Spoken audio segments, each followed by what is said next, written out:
Hey guys, what's up? I am Ashlyn Burns, and in case you don't know me, and if you don't already know that, and you're watching this video, I just want to remind you that this is a part 2 in a 2-part little series thing. And so before you keep watching this, make sure to go and watch the part 1 to this video. I will put the link in the description.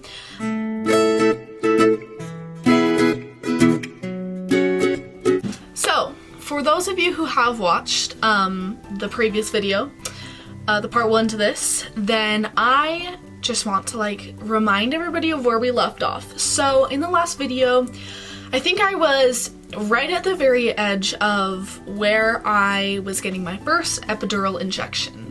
And so just really quick, a summary of what this video is going to be and what the last one was. So last one was very focused around medical things, almost how what was going on and why it was happening and stuff like that. Whereas I want this video to be more focused around what how it affected me personally, how my life changed and how it made me feel for the last year. We left off last time. It was in May, and then on the 6th. Okay, so this was actually my second epidural. So we left off last time in the right before my second epidural. And so I mentioned that for this epidural I had to be sedated, which was true. I had to do the whole IV stuff, and it's got the stuff in the bag and it's dripping, and it's then you've got the heart rate monitor and the oxygen nose thingy, and yeah.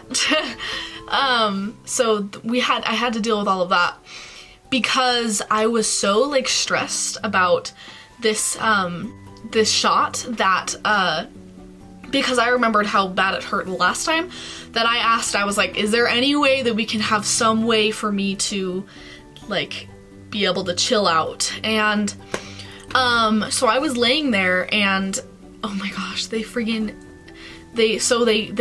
me up to all this stuff. They go into the room, they lay me on the table, and of course I can't have my pants on because it's going into my back. So they just had me in these stupid little I don't know, cloth shorts. And I had the IV, I had the heart rate monitor, I had the oxygen thing, and oh my gosh, I think I got asked at least 4 times if I was pregnant. And over and over and over, they're like, are you sure you're not pregnant? And I'm like, no, I'm not pregnant, I'm just really nervous. And they're like, are you sure you're not pregnant? And I was like, no. It was a whole thing. So they finally believed me that I wasn't pregnant, and so we could get on with the thing.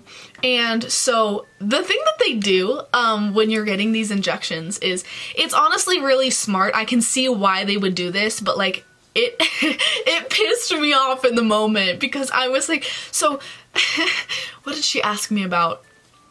Okay, so this was in May, so I want to say that she asked me what I did for spring break or something, even though that was 2 months ago, but that's the only thing I can think of. Or it was something about a vacation.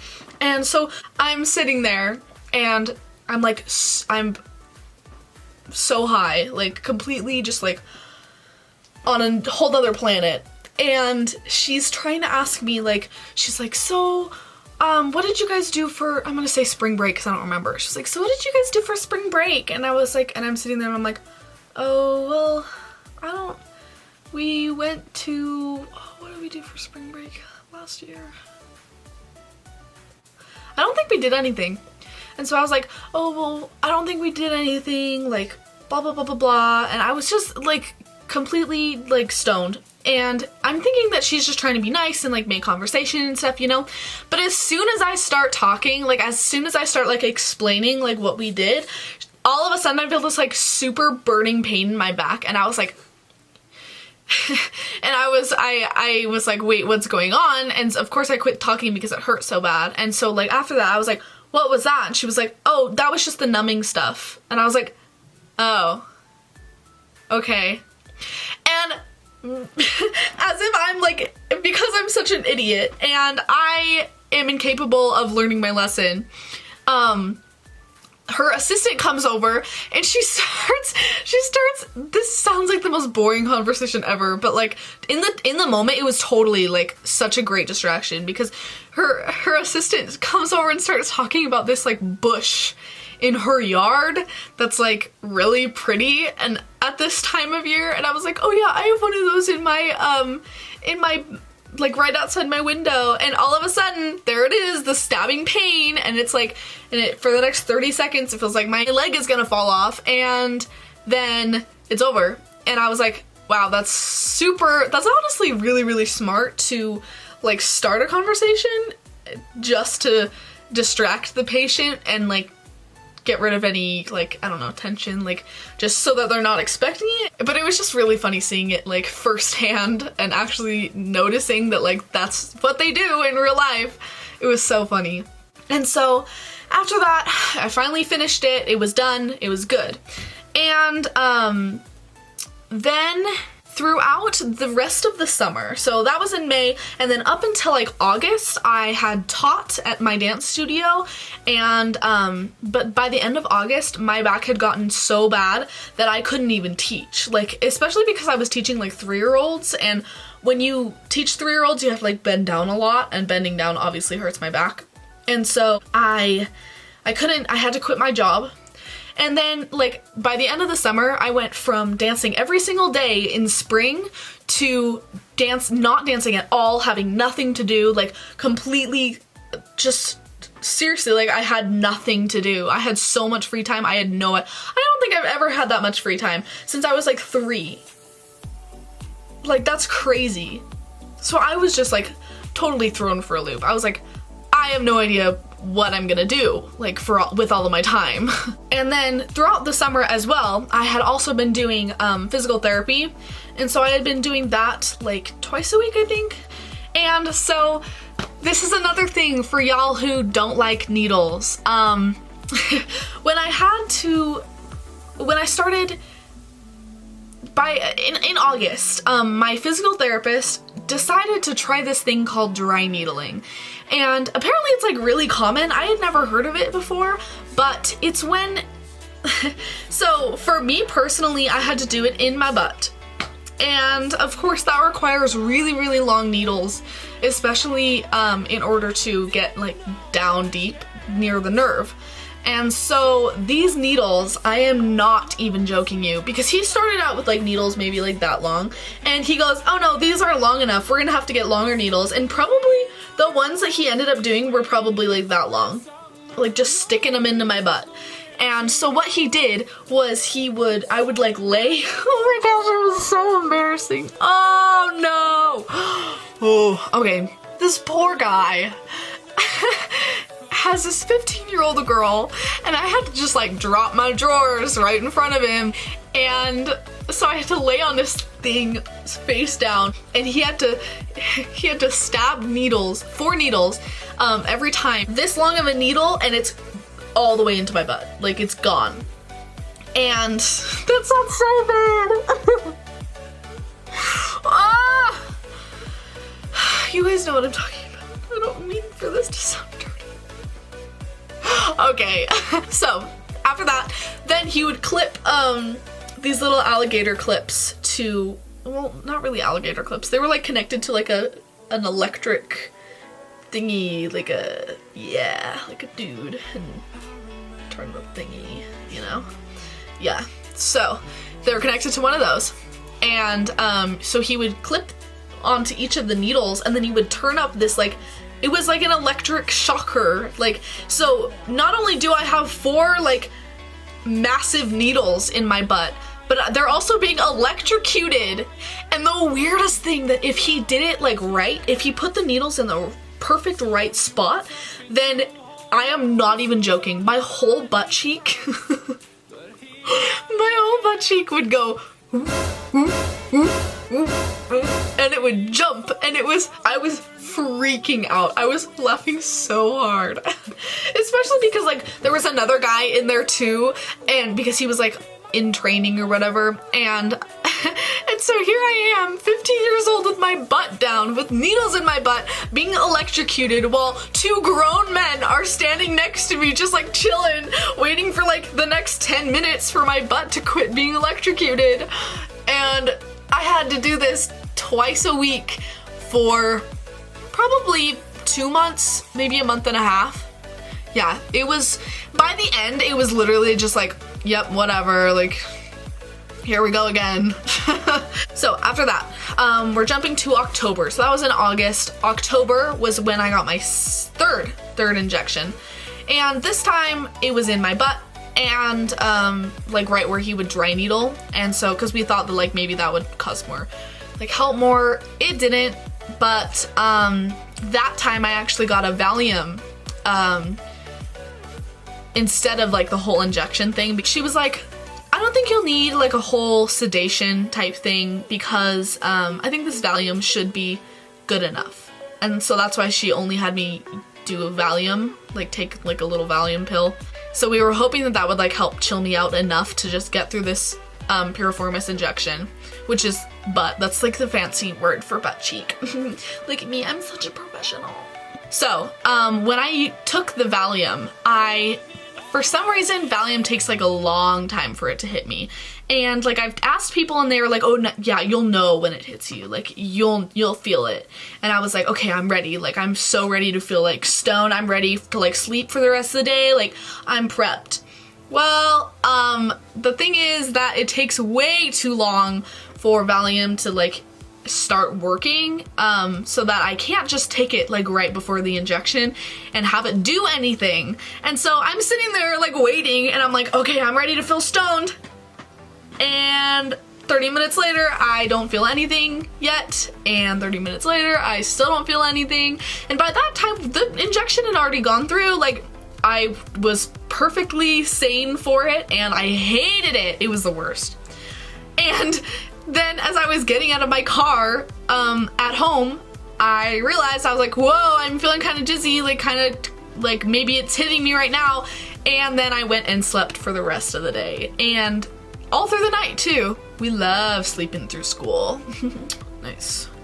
So after that, in November, another injection. I know you guys are so like just love hearing about all my injections, but honestly, they are the most like regular treatment for this, I feel like. So in November, I got a second piriformis injection, this time with Valium taken an hour before, and luckily that really helped, even though Valium still isn't as powerful as I was hoping it would be because I still was like freaking out. But you know, I lived, surprisingly. And so that one maybe worked for like 2 weeks, and so did the one in October. Like they both kind of worked for around 2 weeks, which is like not as long as doctors hope that they work. So that brings us to the very end of our timeline. So, well, actually not really, because last January, it's still January, dumb. I had an appointment with an actual neurosurgeon. So I think that I filmed the last video before this appointment. So this is like fresh information, my friends, like you better be prepared. So turns out that this neurosurgeon guy, he has actually a few more options that like nobody else has been able to give us, which is really nice. He is going to have me scheduled for, you guessed it, another injection. Other than the injection, he also said that this is when things get scary. Like, if you haven't tuned out by now, don't. Because I am like really nervous about this next part, because he said that if this injection doesn't help as much as he's hoping, then our next option is going to be spinal surgery, which is so great for me. I love it. And it will be probably something called a discectomy.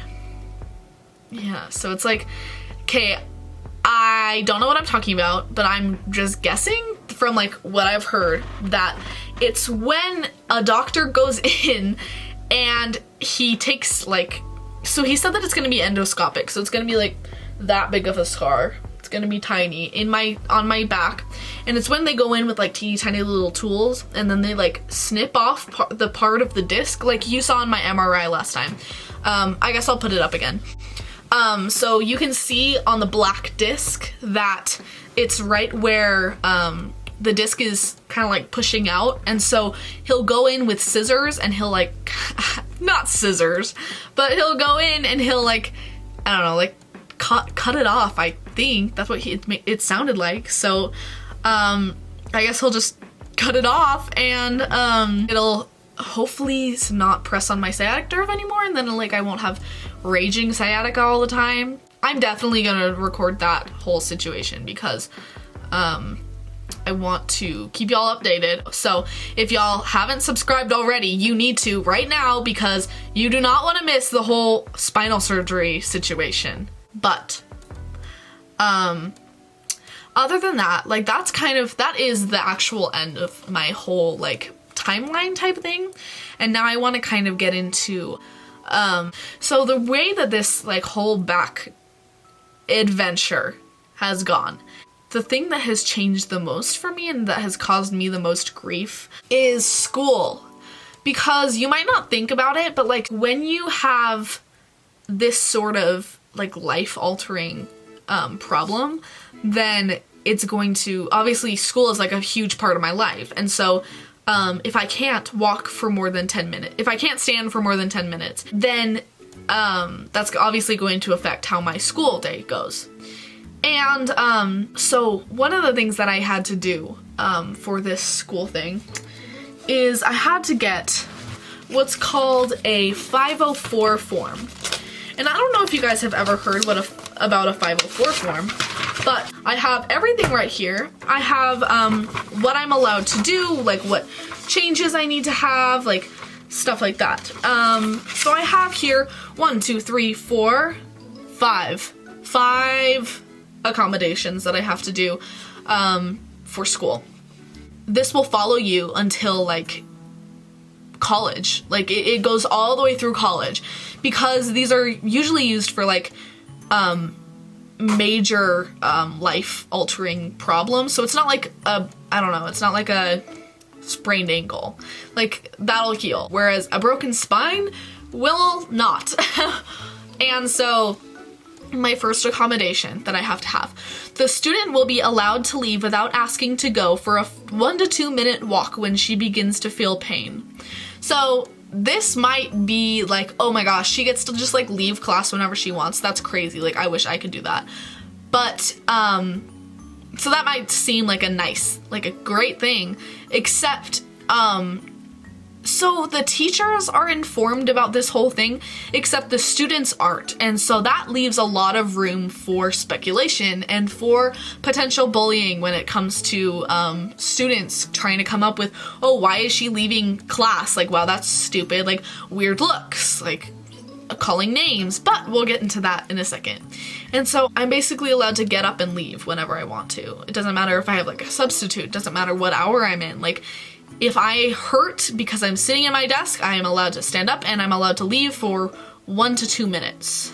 So my second accommodation is the student will be allowed to leave 3 to 5 minutes early to allow for time to get to the next class when rooms are not located near each other. So this one is actually one of the very few that doesn't really have any downsides. And this includes lunch and after school, which I really like because I can leave my third hour and get to the gas station to get my lunch early so that the stuff that I want isn't gone. But it also really helps because I don't have to push through the crowds, because oh my gosh, it's really, really nice when you're in this really rundown, like teeny tiny little building with like hardly any room to move. It's really great when you get to leave 3 to 5 minutes early and not have to shove your way through and like get stuck in the crowds. So my third accommodation is the student will be provided a tall stool when a long period of standing is required. So this is for like chemistry, like when you go to the lab, So that one's not really like a big deal, but I mean, it does draw some stares. My fourth accommodation is the student will be provided a space to leave her binders/books in the classroom to avoid having a heavy backpack. This one is also really great. So I just finished ranting about how sucky it is, and now I'm like, so this one's pretty great, and this one's pretty great, and that one's pretty great. But this one is actually great, except when you have substitutes, because when your teachers understand, like, oh yeah, she's allowed to leave her stuff, like, it's not a big deal. Like, I just don't carry around my binders. Like, I have a binder for English, and I'm not gonna, like, lug it around with me. I just have a separate folder that I put any homework in, and then I don't have to carry, like, all of my stuff around. But, I had one instance, first trimester, with a substitute for my English class, and I had pulled my binder off of the shelf, and she goes, oh, why is your binder there? Like, that it's not supposed to be there. And I was like, oh no, I'm allowed to leave it. Like, it's part of it. I have just like back issues. Like, I have a special accommodation that I have to do. And this substitute goes, oh, so you have an excuse to be lazy? Wow, I wish I had an excuse to be lazy all day. And I was like, wait, what? Like, are you kidding me right now? Like, did you actually, I have never met you before, and did you actually just say that to me after I just explained to you how I have a broken spine and that's why I have to leave it here? Like, lazy? What? That has nothing to do with it. Like, final accommodation for school. The student will be provided a copy of the classroom textbook to keep at home. Wait, I didn't know that I was actually allowed to do that. Nuh-uh. So then I can just have like my own Spanish. Wait, that would actually really, really help. Ooh, guess who's getting an extra Spanish book to take home? It's me. Thank you, YouTube, for helping me with this. Cool. So that's my 504 form. But, that might sound all nice and fun and dandy, but, it also causes students to notice when you're leaving class early and when you have, like, all these different things, like exceptions to the rules for everything. And for a few of them, that gives them a opportunity to make fun of you for it. Like in one instance, when a kid in my class thought it would be a great idea to start calling me scoliosis girl. Even though I don't have scoliosis, believe it or not, I don't. But, when I tried to, they asked me about, well, I say they because it was one guy who was trying to, like, lead the group, I guess, and then, like, a whole bunch of other kids joined in. So when I tried to explain to them, like, why I was leaving class early and stuff, they came up with the awesome nickname Scoliosis Girl that stuck up until my teacher, like, just nipped it right in the bud. And, but they would do stuff like, I remember in one instance, like, we were outside for a fire drill, and of course I was freezing, and so they were all in, like, a group, and so I came over there, and I was, like, just standing by them to, like, leech off their body heat. And the one kid turns to me and he goes, ew, why are you here? You're gonna infect us with your scoliosis. And all the other kids start going, oh my gosh, scoliosis girl, ew, like, what are you even doing here? Get away. And that was actually after my teacher had talked to them the first time, and that made her have to talk to them for a second time, because I don't know if they didn't believe her about, like, how that's not okay, but it freaking sucked. Kids can be rude. Like, are you kidding me? I'm not even doing anything. I'm standing there, like, trying not to freeze to death, and y'all are gonna say, ew, you're gonna infect me with your scoliosis. Like, as if this isn't hard enough to deal with. Like, I don't need your bull, okay? So just back off. No thank you. But I kind of want to end this on a happier note, like a more positive note, because right now I am in a lot better place than I was for pretty much that whole entire last year. Like, 2019 was one of no, it was the worst year of my life. Like, let's not even beat around the bush here. It was the worst year of my life. And now, now, especially as I'm telling this story, I'm looking back to like how I was, what I was going through and how I was feeling throughout the last year and the beginning of the year specifically.